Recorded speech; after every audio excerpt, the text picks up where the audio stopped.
Hi, welcome to Audit Preparation Training. This is part 3 of the evidence collection process. So we've, at this point, what we've done, we've bulk uploaded or we've added all of our evidence records. We've set the evidence period that we're going to be collecting the documentation for. We've set the launch date for the current audit, and we've also set the control frequency for future audits. And now what we're going to do is, you can see here that I'm in the list view for evidence, and I've actually added from our columns option, I've added the current DR status. Now what that means is going to show me whether the evidence has been submitted for approval or whether it's still open, or it will also show expired as well. So you'll know exactly what's going on with your audit with all of your evidence just by adding that column current DR status here. And you can see now I've got a couple that have been submitted for approval. So I'm going to, I'm going to unclick those. I'm going to go into one of these. So let's just look at the change management tickets.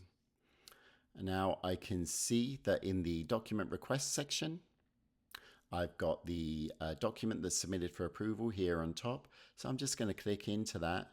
And now what I can do is I can download this and check that the evidence is correct. And now if there's nothing else, if there's nothing wrong with this, you're done, you're fine.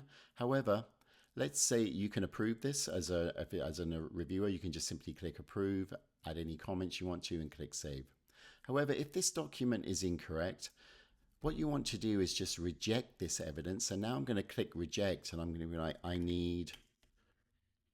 I also need these documents, and add those here. And then what we're going to do is when we just click save, what that will do, if I do that, is now you see what it's actually happened is if I go back to my evidence record, you can see, and I add my current DR status again.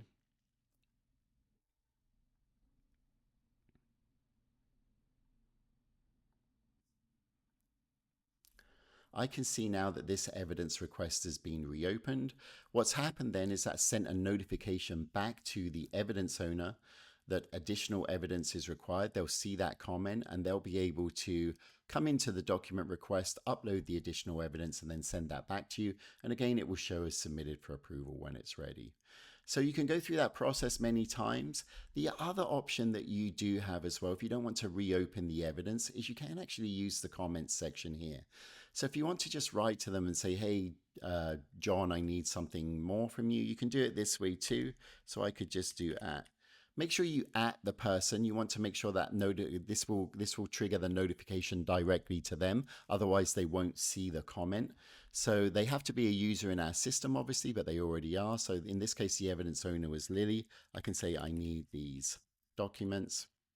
And again, you can see Lily, when I submit this, Lily will be able to respond and note that she can attach files here. And as long as she @s you, you'll get that notification, or you can just monitor this. Now, this is not the best way to do it. We really do encourage you to use the evidence reject because that actually continues the automation process. But this is another option for you just as a way to communicate in general with the evidence owner. Okay. So that concludes the training for today.